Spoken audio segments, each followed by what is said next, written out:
guys, ඉතින් අද අපි හදමුද මේ ටිකේ වයිරල් වුණු චීස් කේක් එක. එන්නක එහෙනම් මාත් එක්ක. ඉතින් විතර මේක වෙනවා. මේ වගේ යෝගට් එකක්. ඉතින් හරිම රෙසිපි එකක් හදනවා නම් ජපනීස් ස්ටයිල් චීස් කේක් එකට ඕන වෙන්නේ ග්‍රීක් යෝගට්ුයි. තව බිස්කට් වර්ගයක් මම හිතනවා හරියට හොඳයි. බිස්කට් වර්ග නම් මේක තමයි ඕනි වෙන්නේ. මම අරගත්තේ රිච් වයිට් යෝගට් එකයි. ටී ක්‍රන්ච් බිස්කට් එකයි.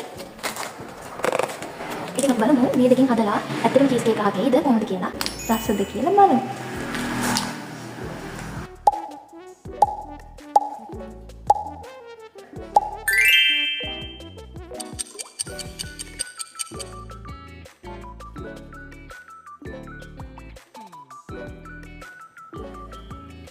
ඉතින් ඊයේ රෑ 11ට දාපු එක අද මම අරගත්තේ ෆ්‍රිජ් එකෙන් දවල් 1:20ට. දැන් බලමු කොහොමද සෙට් වෙලාද කියලා.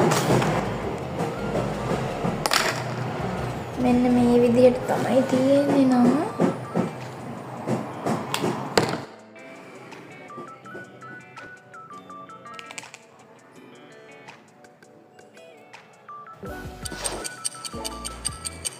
ඇත්තටම ළමයි හිතුවට වඩා නම් මේක අමුතුම රහක් තියෙනවා. අනිවාර්යෙන් try කරලා බලන්න.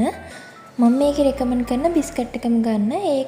ඒකත් එක්ක යෝගට් එක මාරම රසක් තමයි තියෙන්නේ. එහෙනම් ඔයාලත් try කරලා බලන්න.